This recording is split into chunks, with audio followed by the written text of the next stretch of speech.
الحمد لله والصلاة والسلام على رسول الله.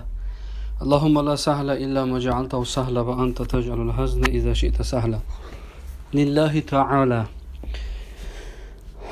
ما لا يفطر به الصائم.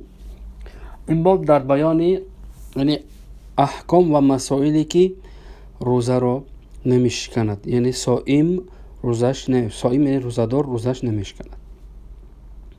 خب الشیخ قدوری میفرماید حضرت والصوم شرعا، والصوم یعنی روزه در شریعت هو الامساک حقیقتا او حکما، همون امساک است یعنی خود نگهداری است، یا این حقیقی باشد یا حکمی.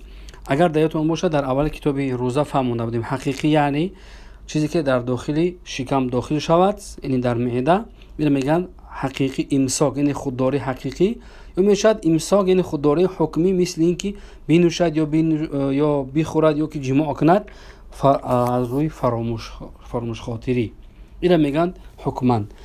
خلاص امساک یا حقیقی است یا حکمی است عن المفطرات، از چیزایی که روزه را خوب میشکند.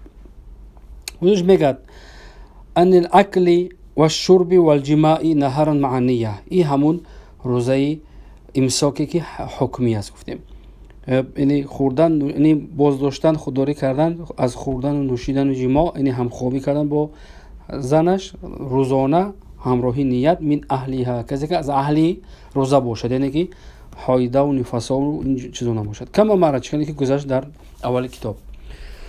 طيب فإن أكل الصائم، اگر میگد روزدار چیزی رو خورد، او شرب یا که نوشید، او جامع یا که جماع کرد، ناسیان فراموشتانه، لم یفطر ولا قضاء علیه ولا کفاره. یعنی لم یفطر به این معنی که افطار نمیکنه، یعنی که روزش نمیشکند. اگر کسی که مثلا فراموشتانه خورد و نوشید و جماع کرد، فراموش کرد، روزش نمیشکند. ولا قضاء علیه، قضا هم ندارد، ولا کفارت یعنی کفاره هم نیست. در بعضی نسخه ها در بعضی کتاب ها همین ولا قضاء علیه ولا کفارت اومدگی نیست، در بعضی اومدگی است، برای همین ذکر کنیم بهتر است. یعنی وقتی که فراموشانه خورد یا نوشید یا جماع کرد، هم خوابی کرد با همسرش، روزش نمیشکند، قضایی هم ندارد و کفاره هم نیست. برای چی؟ لانه ممسک حکما، چون که این حکما گویا که امساک بجا آوردگی است، یعنی که خودداری کرده نگه داشته خودش که توی که نخورد و ننوشد جماع نکند.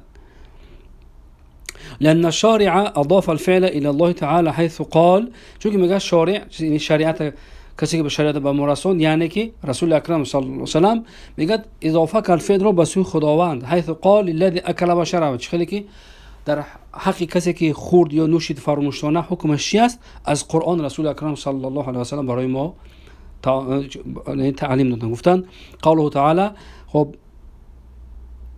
عفوا این آیت نیست، یعنی حدیث پیغمبر خدا است. پیغمبر خدا صلی الله علیه و سلم گفتن تم علی صومک فانما اطعمک الله و سقاک.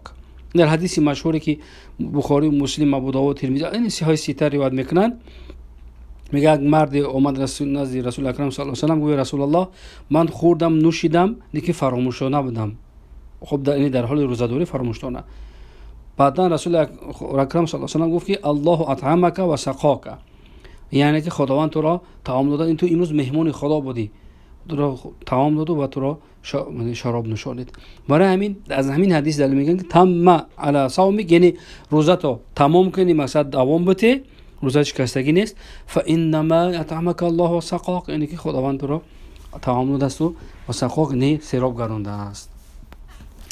برای میگه فیکون الفعل معه معدوما من العبد فلا ينعدم الامساك، چون که میگه فعل و معدوم است، یعنی فعل یعنی همون افطار یعنی شکستن روزه، این معدوم است، نیست از جانب بنده. فلا ينعدم الامساك، برای همین امساک هم اینجا که در حال خودش چی است؟ باقی است، یکی اصلا گویا که روزه شکستگی نیست. طيب و انما خب هم در بعضی نسخه ها اینجا یک چیز زیادی میگه است، میگه که خب من از بعضی نسخه نوشتم، هست بعضی کتابا ده همین رو میخونم تا اینکه شما بفهمید، شاید در بعضی کتاب ها باشد همین. فإن ظن ذلك يفسد صومه، اگر گمان کند که همین یعنی خوردن و نوشیدنش فراموش یا که جماع کردنش فراموشانه اگر گمان کند که فاسد میکند روزش میشکند، فاکل بعد ذلك، بعد از این خورد متعمدا قصدن، مثلا اول فراموشانه بود، بعد از این فهمید که روزدار است، فراموشانه خورد است، بعد از این دونستنش با قصدن چیکار کرد، میدونید که روزه را فاسد میکنه، قصدن خورد، دوام داد خوردنش، فعليه القضاء ولا کفاره علیه، بر همون میگه قضا است فقط و کفاره واجب نیست. این عبارت در بعضی کتاب ها در بعضی نسخه ها هست. برای همین کسی که این مراد در همین نسخه های همین کتاب لباب در بعضیش هست، در بعضیش نیست، در یکی در متن قدونی در بعضیش هست، در بعضیش نیست. طيب، برای همین اگر گمان کرد که روزش خب میدوند که روزه خب فراموشانه روزش خورد است، بعد از این دانسته و که روزه میشکند با دانسته خورد، این دوام داد، خب بعد قضا میراد و کفارت نیست. برای چی کفارت نیست؟ چون که میگن کفارت خودش یک عقوبت است، یعنی جزای همون خوردنش یک عقوبتی است که این باید کامل شود و خاطری همون جنایت کامل است. یعنی کفارت وقتی که جنایت و مسلمان پره یعنی کاملا انجام داد، کفاره بر اون کاملا یعنی که چی میشود؟ واجب میشود. و اینجا شبهه کی هست، به همین خاطر کفارت نیست، فقط قضا است. خب دوام میتیم. و انما اگر خوابید فاحتلم، پس احتلامی شد، یعنی آبی منیش برآمد در حالت خوابش، او نظر الى امرأة، یا که نظر کرد به سوی یک زنی، معلوم است که نظر کردن به سوی زنی بیگانه این گناه است، حرام است. او تفکر بها، یا که هم خیلی در فکر و خیالش یگون دختر یگون زن بود و هم خیلی فکر کردن گرفت. و این ادمها، اگر چند یا میگه دوام داد همون فکر و اندیشه‌اش، فانزل، بعد از این که همون زن که نگاه کرد او که فکر کرد در خیالش همون یک دختر یا زن بود، بعد اون میگه فانزل چی شد؟ انزال شد، یعنی که انزال منی شد، منیش برآمد. او دهنه، یا که روغان مالید بدنش، او احتجم، یا که حجامت کرد، اینمون خون گرفت، او اکتحل، یا که چشمش کحل زد، خب سرمه زد.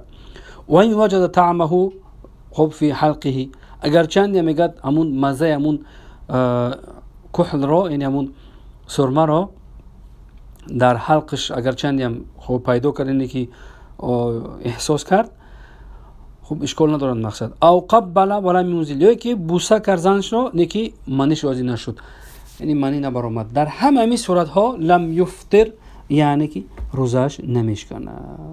مفهوم؟ خوابید، احتلامی شد، به سوی زن نگاه کرد، بعد منیش برآمد، روغن مالید بدنش، حجامت کرد، کحل یعنی سرمه زد چشمش، یا که بوسه کردنش بدون اینه که نازل نشد بعد از بوسه کردن زنش، در همه این صورت ها میگه روزش نمیشکند. برای چی؟ لعدم المنافی صورتا و معنا، چون اینجا میگه منافی اصلا وجود ندارد، نه صورتا نه معنا. صورتا خودش یعنی ادخال کردن، این مسئله همون بوسه کردن زنش گفته است، که در عموم گفته است. مثلا اینجا چیزی نیست که مثلا ادخال شود، صورت اینه که هیچ این ادخال شدگی نیست، این ادخال همون فرض بگیم در فرج زنش. و معنا یعنی خب لمس، یعنی قبیدن زنش با شهوت که بعد نزول منی شود. هر دمی چیزی نیست صورتا معنا که نیست، به همین خاطر زنش اگر بوسه کرد، خب منیش که نازل نشد، روزش نمیشکند، فقط بوسه میکنه، تمام. این خصوصا تعلق دارد به همون میگیم نوزنا که بسیار قزیق دارن، در هر گوشه خونه، در هر گوشه حوالی میگیم میفورشون که با زناشون خب اینی بازی کنن. به همین خاطر مبادا اگر خب یعنی اگر ترس داشته باشد که اگر بوسه کنم و شاید معنی خارج شود در ماه مبارک رمضان روزانه، خب بوسه کردنش مکروه است، کراهیت دارد. در بعضی کتابا متن میارد که مکروه است، یعنی مراد مکروه تنزیهی است، تحریمی نیست، مکروه تنزیهی است. لیکن اگر همون خیلی چیز بداند که حوزی اگر زنش بوسه کنه شاید اولادش بخیزد و انزال منی شود یا که شود، به همین سبب بوسه کردن مکروه می شود بعد. اما اگر آرام باشد، خب معلوم است که مثلا 40 ساله بالا 50 ساله بالا آرام است، خب اگه پیری بعدش نگیریم 35 40 همین خیلی میدوند که با یک بوسه کردن هیچ یگم تغییرات در احساساتش پیدا نمی شود، در این حالت اشکال ندارد، میتونه که بوسه کند در ماه روز در نهار ماه رمضان، روزانه مقصد. طيب اما میگه فاین انزل بقبلتین، اما اگر زنش مثلا بوسه کرد و بعد نزولی معنی شید، او لمسین، یکی زنش قپید یا جوشه اما جوی شهوت نوشه، یک بعد نزولی معنی شید، فعليه القضاء. بعد اینجا برای چی میشود؟ فقط قضای همین روز واجب است تماما، یعنی کفاره نیست. برای چی قضا است؟ لوجود المنافی معنا، چون که اینجا منافی موجود است معنا، کی همون چی است؟ و هو الانزال بالمباشره، این نزول شدن منی با مباشرت یعنی دست بستن، همون دست در مثلا یکم جوی شهوت نوک بدنی زنش قپید. برای همین منافی که معنا وجود دارد، خب فقط روزش میشکند و قضا است تمام. دون الکفاره، کفارت نیست. برای چی؟ لقصور الجنایه، چون که جنایت اینجا خب قاصره است، یعنی بگیم پره نیست، کامل نیست، ناقص است. به همین علت جنایت که ناقص است این بوسه کرده است، اما اگر جماع میکرد این دیگه مسئله بود، جنایت پره میشد، کامل میشد. برای همین کفارت چون که جنایت ناقص است وجود ندارد. و وجوب الکفارتی به کمال جنایت، خودش میگه که این وجوب کفارت به سبب کمال بودن جنایت است. اگر جنایت را پره انجام داد، مثلا با کامل رسون بدون ناقصی، خب بعد کفارت واجب میشد. مثلا جماع کرد در نهار رمضان، دانسته زنش خود جماع کرد، مثلا این حالت خب جنایت پره کامل است، بعدا کفارت واجب میشد. وگرنه در دیگر صورت ها کفارت واجب نیست به خاطر ناقص و کم بودن جنایت، یعنی جنایت پره نیست. لانها تندری بالشبهه كالحدود، چون که همین میگه کفارت، یعنی وجوب کفارت خب داخل میشد در با شبهه، مثل مسئله حدود، یعنی در حدود، یعنی علمیت مسئله ان شاء الله بعد کتاب بعدی حد قذف و حد مثلا حد هست زده میشود، یعنی قصاص کرده میشود. برای همین کفارت میگه در خب داخل میشود با شبهه در مسئله حدود ها، مثلا علمیت ان شاء الله بحث این مسئله جداگانه. طيب ولا باس بالقبلة اذا امن على نفسه الجماع والانزال ويكره ان لم يعمن. خودش بیان کرده است که اگر هیچ بحث هیچ باکی ندارد اگر با بوسه کردن زنش بگیم، اگر وقتی که بر نفس خودش امین باشد، یعنی خب از خودش باوری دارد که جماع و انزال معنی نمیشود، یعنی که اگر زنش بوسه کرد مثلا زنش جماع نمیکند، یعنی با جماع نمیپیوندد، یا که با زنش بوسه کرد نزول معنی نمیشود، در این حالت میگه اشکال ندارد، نه که و یکره مکروه است، گفتیم مکروه تنزیهی، این لم یأمن اگر باوری نداشته باشد.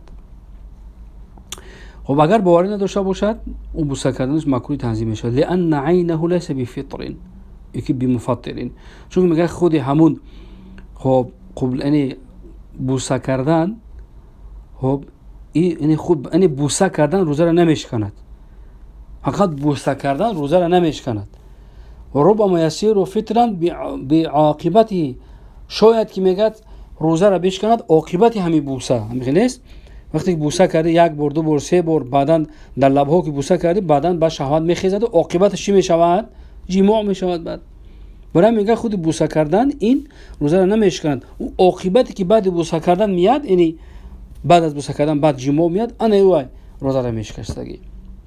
پس میگه فین امین اعتبر عینه و ابیح له، اگر میگه امین باشد یعنی باوری پورا داشته باشد، پس اعتبار میکنیم عین قبله را، یعنی که خود هم بوسه کردن را که فقط بوسه کرده است و ابیح له و برای مباح است، یعنی اجازه است که بوسه کند.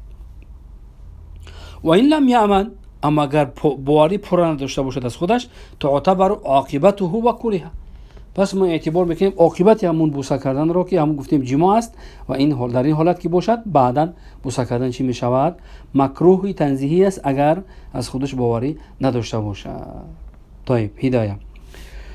خب مسئله دیگر، و این ذرعه ای سبقه و غلبه القیء، مسئله بسیار مسئله بگیم اینجا یک طولانی است این مسئله قی، یعنی پرتافتن.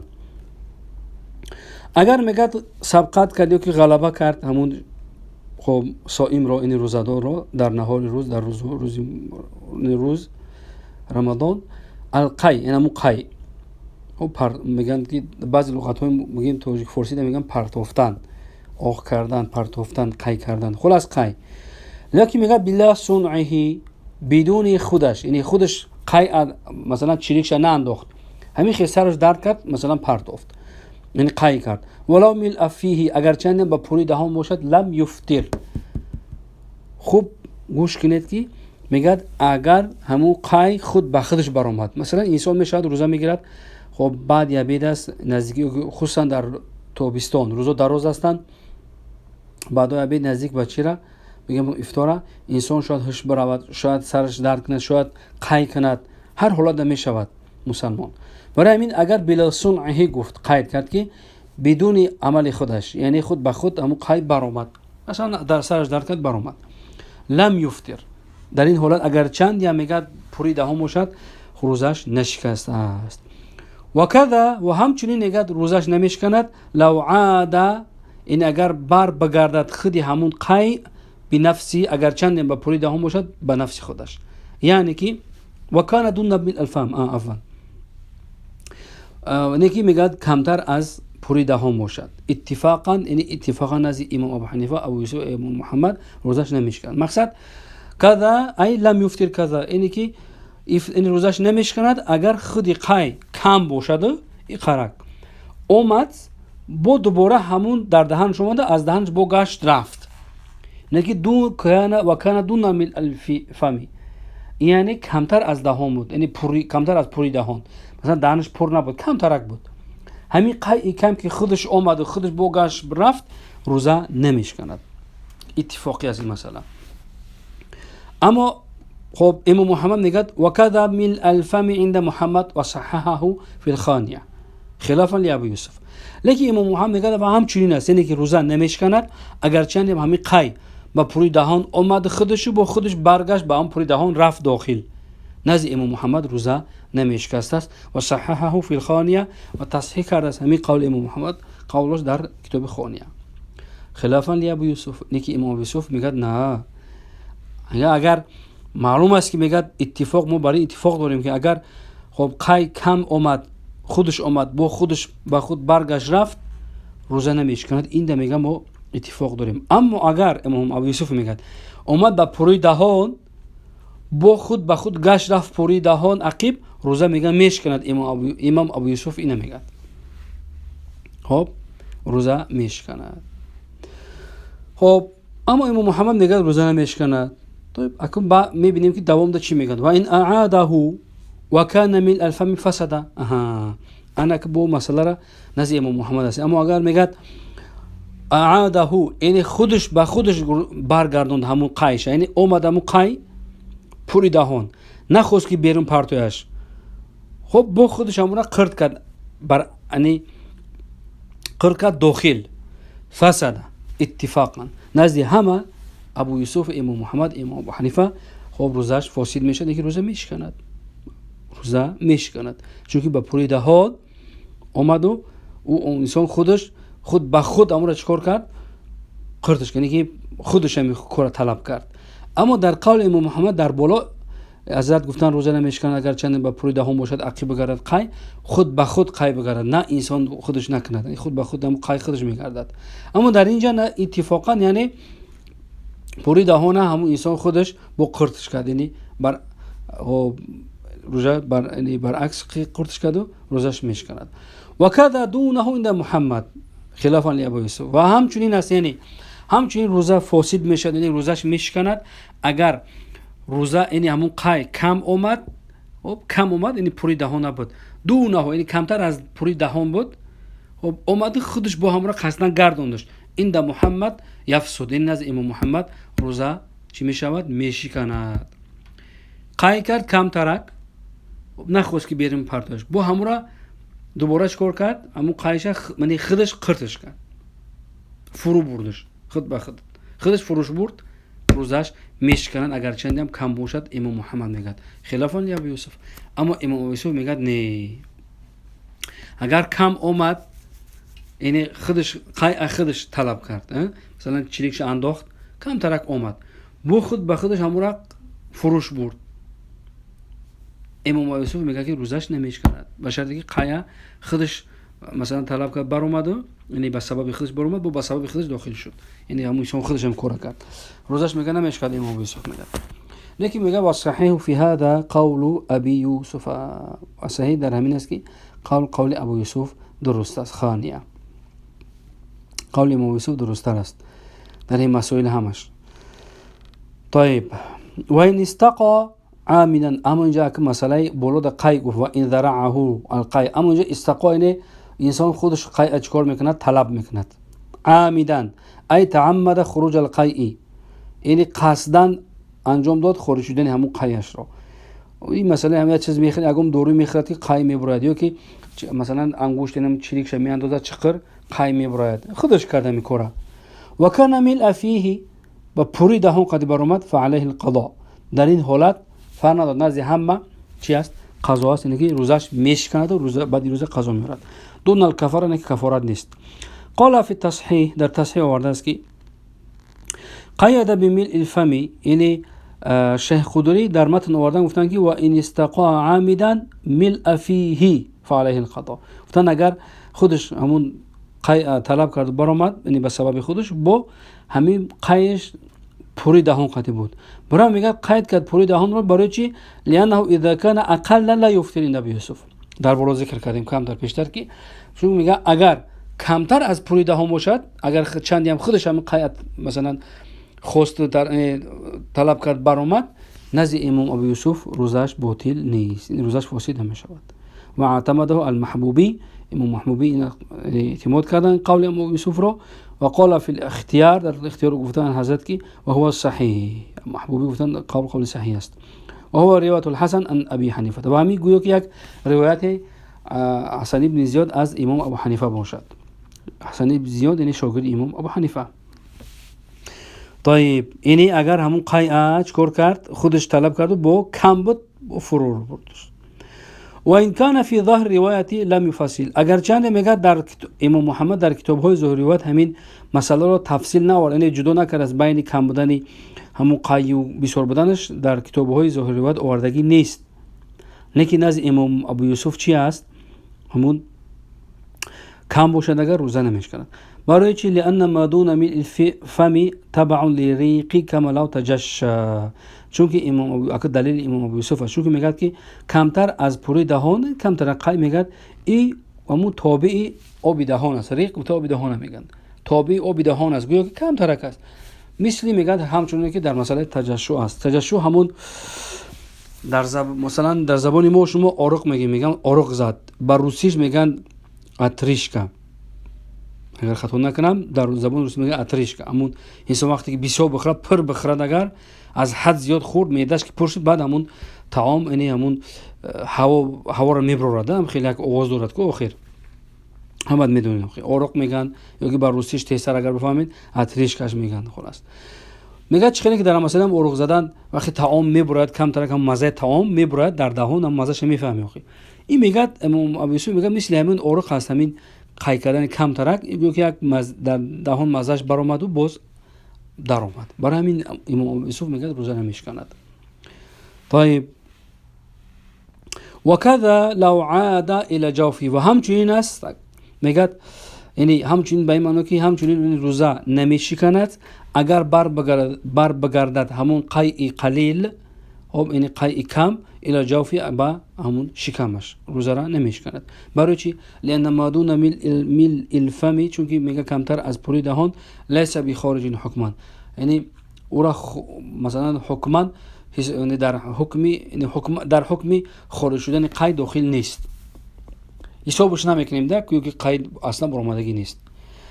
و این اعاده عند ابی یوسف فهی روایتون، اما اگر همین مسئله ده کمتر دهان آمد، گفتیم خودش طلبش کرده، لیکن برعکس خودش یعنی همون قید خود به خود رفت، این انسان خودش مجبور نکرد، خود رفت، گفتیم که نزد ابو یوسف روزه نمیشکند. یکی اگر میگه او را بگرداند قصدن، یعنی خودش قصدن قرض کنه فروش برد، نزد ابو یوسف دو تا روایت است.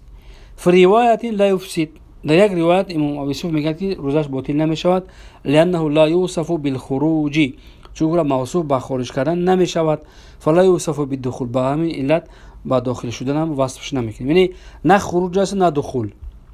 امام ابو یوسف میگه این قی کم میگه قی مثل آب دهان است، او نه در حکم خروج داخل میگیم نه در حکم دخول، گویا که نه خارج شده نه داخل شده. و فی روایت انمی روایت معتبر است که یفسدو یعنی فاسد می شود اگر خودش فروش برد. برای چی؟ لأن فعله، چون که همون فعلی که همون بنده انجام داد، یعنی قای خودش مثلا چیزی که انداخت بار اومد کم ترک با خودش فروش برد، میگه فعل همین بنده فی الاخراج و الاعاده قد کثر، در مسئله خارج شدن همون قای و اعاده برگشتن همون قای میگه به تحقیق میگه بسیار شد، تاکسی گو که بسیار شده که در این حال میگه ملحقا بالملء الفم، بعد میگه ملحق به چی است؟ به پوری دهان، میگه که حکم پوری دهان ندارد. لیکن ما گفتیم همین قولی معتبر همین است که اگر خودشم برگردونش اگر کمتر هم باشد، یعنی پوری دهان نباشد، روزه میشکند.